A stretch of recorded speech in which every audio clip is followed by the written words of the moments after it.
എന്തൊക്കെ ആയിരുന്നു LCU, ലോകേഷിന്റെ making, അമ്പും വില്ലും, അവസാനം കൂലി ശവമായി. ആഫ്റ്റർ ഓൾ കൂലിയെ കുറിച്ച് ആരെങ്കിലും പറയുന്നതിലും ഉണ്ട്. എന്നെ പറഞ്ഞിട്ട് ഇപ്പൊ എന്തിനാടാ?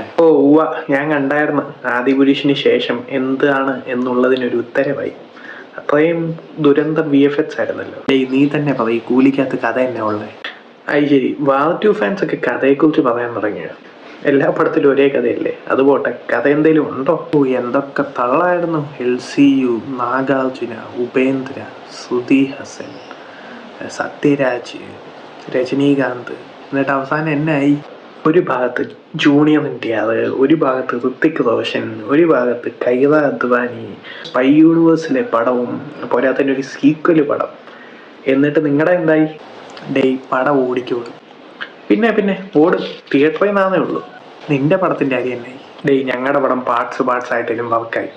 പടം നല്ലതാണോന്ന് ചോദിച്ചാൽ നല്ലതാണോ ചീത്തയാണോ എന്ന് മാത്രം പറഞ്ഞാൽ മതി. അല്ലാതെ രണ്ടിന്റെ ഇടയ്ക്ക് നിൽക്കണ്ട. 50% പാർട്സിൽ വർക്കായി. ഒന്നെങ്കിൽ തടി ഇങ്ങനെ ആട്ടണം, അല്ലെങ്കിൽ ഇത് ഇങ്ങനെ ആട്ടണം. അതല്ലാതെ രണ്ടിന്റെ ഇടയ്ക്ക് ഒന്നും ഇങ്ങനെ ചെയ്യില്ല. ഒരു സ്പൈ യൂണിവേഴ്സിലെ ഏറ്റവും മോശം പടം എന്ന ടാഗ് കിട്ടിയിട്ട് അഹങ്കാരത്തിന് മാത്രം ഒരു കുറവില്ല.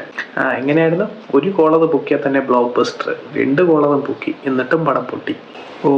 ഇന്റർവെല്ലിൽ നിങ്ങൾ സീറ്റിലിരിക്കില്ല, ഇന്റലിജന്റ് ഫിലിമാണ്, ദളപതിയായിട്ടുള്ള കമ്പാരിസൺ, എന്തൊക്കെയായിരുന്നു. എന്നിട്ട് തന്നെ മതി, എന്തായാലും രണ്ടും പോയി, പറഞ്ഞിട്ട് ഇനി കാര്യമില്ല.